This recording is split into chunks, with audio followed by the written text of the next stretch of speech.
दूसरा थिस्सलुनीकियों अध्याय 1।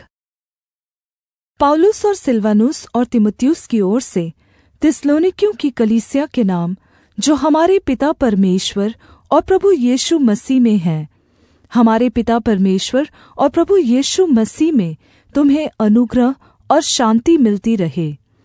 हे भाइयों, तुम्हारे विषय में हमें हर समय परमेश्वर का धन्यवाद करना चाहिए, और यह उचित भी है, इसलिए कि तुम्हारा विश्वास बहुत बढ़ता जाता है और आपस में तुम सब में प्रेम बहुत ही बढ़ता जाता है, यहाँ तक कि हम आप परमेश्वर की कलीसिया में तुम्हारे विषय में घमंड करते हैं कि जितने उपद्रव और क्लेश तुम सहते हो, उन सब में तुम्हारा धीरज और विश्वास प्रगट होता है।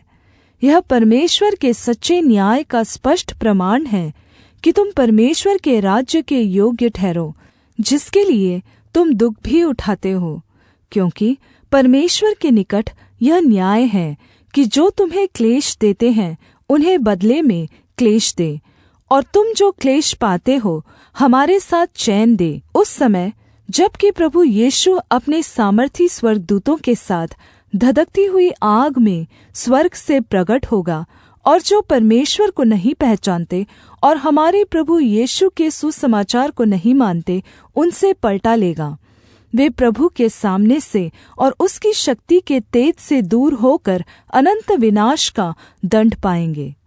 यह उस दिन होगा जब वह अपने पवित्र लोगों में महिमा पाने और सब विश्वास करने वालों में आश्चर्य का कारण होने को आएगा, क्योंकि तुमने हमारी गवाही पर विश्वास किया।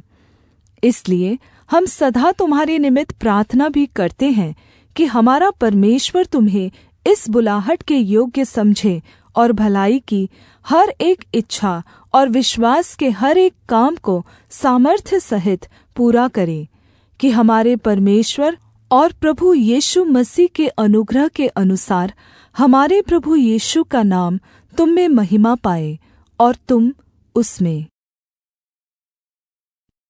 दूसरा थिस्सलुनीकियों अध्याय 2। हे भाइयों, हम अपने प्रभु यीशु मसीह के आने और उसके पास अपने इकट्ठे होने के विषय में तुमसे विनती करते हैं कि किसी आत्मा या वचन या पत्री के द्वारा, जो कि मानो हमारी ओर से हो, यह समझकर कि प्रभु का दिन आ पहुँचा है, तुम्हारा मन अचानक अस्थिर न हो जाए, और न तुम घबराओ। किसी रीति से किसी के धोखे में न आना, क्योंकि वह दिन न आएगा जब तक विद्रोह नहीं होता और वह अधर्मी पुरुष अर्थात विनाश का पुत्र प्रगट न हो, जो विरोध करता है और हरेक से जो परमेश्वर या पूज्य कहलाता है अपने आप को बड़ा ठहराता है, यहाँ तक कि वह परमेश्वर के मंदिर में बैठकर अपने आप को परमेश्वर प्रगट करता है। क्या तुम्हें स्मरण नहीं कि जब मैं तुम्हारे यहाँ था तो तुमसे ये बातें कहा करता था, और अब तुम उस वस्तु को जानते हो जो उसे रोक रही है कि वह अपने ही समय में प्रगट हो, क्योंकि अधर्म का भेद अब भी कार्य करता जाता है, पर अभी एक रोकने वाला है, और जब तक वह दूर न हो जाए वह रोके रहेगा। तब वह अधर्मी प्रगट होगा, जिसे प्रभु यीशु अपने मुँह की फूँक से मार डालेगा और अपने आगमन के तेज से भस्म करेगा। उस अधर्मी का आना शैतान के कार्य के अनुसार सब प्रकार की झूठी सामर्थ्य, चिन्ह और अद्भुत काम के साथ, और नाश होने वालों के लिए अधर्म के सब प्रकार के धोखे के साथ होगा, क्योंकि उन्होंने सत्य के प्रेम को ग्रहण नहीं किया, जिससे उनका उद्धार होता। और इसी कारण परमेश्वर उनमें एक भटका देने वाली सामर्थ्य को भेजेगा, ताकि वे झूठ पर विश्वास करें। और जितने लोग सत्य पर विश्वास नहीं करते वरन अधर्म से प्रसन्न होते हैं, सब दंड पाएं। पर हे भाइयों और प्रभु के प्रिय लोगों, चाहिए कि हम तुम्हारे विषय में सदा परमेश्वर का धन्यवाद करते रहे कि परमेश्वर ने आदि से तुम्हें चुन लिया कि आत्मा के द्वारा पवित्र बनकर और सत्य पर विश्वास करके उद्धार पाओ, जिसके लिए उसने तुम्हें हमारे सुसमाचार के द्वारा बुलाया कि तुम हमारे प्रभु यीशु मसीह की महिमा को प्राप्त करो। इसलिए हे भाइयों, स्थिर रहो और जो शिक्षा तुमने हमारे वचन या पत्र के द्वारा प्राप्त किया है, उन्हें थामे रहो। हमारा प्रभु यीशु मसीह आप ही और हमारा पिता परमेश्वर, जिसने हमसे प्रेम रखा और अनुग्रह से अनंत शान्ति और उत्तम आशा दी है, तुम्हारे मनों में शान्ति दे और तुम्हें हर एक अच्छे काम और वचन में दृढ़ करे। दूसरा थिस्सलुनीकियों अध्याय 3। निदान हे भाइयों, हमारे लिए प्रार्थना किया करो कि प्रभु का वचन ऐसा शीघ्र फैले और महिमा पाए, जैसा तुम में हुआ, और हम टेढ़े और दुष्ट मनुष्यों से बचे रहें, क्योंकि हर एक में विश्वास नहीं, परंतु प्रभु विश्वासयोग्य है। वह तुम्हें दृढ़ता से स्थिर करेगा और उस दुष्ट से सुरक्षित रखेगा।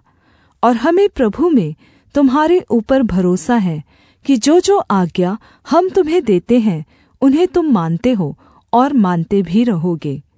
परमेश्वर के प्रेम और मसीह के धीरज की ओर प्रभु तुम्हारे मन की अगुवाई करे। हे भाइयों, हम तुम्हें अपने प्रभु यीशु मसीह के नाम से आज्ञा देते हैं कि हर एक ऐसे भाई से अलग रहो, जो आलस्य में रहता है और जो शिक्षा तुमने हमसे पाई उसके अनुसार नहीं करता, क्योंकि तुम आप जानते हो कि किस रीति से हमारी सी चाल चलनी चाहिए, क्योंकि हम तुम्हारे बीच में आलसी तरीके से न चले और किसी की रोटी मुफ्त में न खाई, पर परिश्रम और कष्ट से रात दिन काम धंधा करते थे कि तुम में से किसी पर भार न हो। यह नहीं कि हमें अधिकार नहीं, पर इसलिए कि अपने आप को तुम्हारे लिए आदर्श ठहराए कि तुम हमारी सी चाल चलो। और जब हम तुम्हारे यहाँ थे, तब भी यह आज्ञा तुम्हें देते थे कि यदि कोई काम करना न चाहे तो खाने भी न पाए। हम सुनते हैं कि कितने लोग तुम्हारे बीच में आलसी चाल चलते हैं और कुछ काम नहीं करते, पर औरों के काम में हाथ डाला करते हैं। ऐसों को हम प्रभु यीशु मसीह में आज्ञा देते और समझाते हैं कि चुपचाप काम करके अपनी ही रोटी खाया करे। और तुम, हे भाइयों, भलाई करने में साहस न छोड़ो।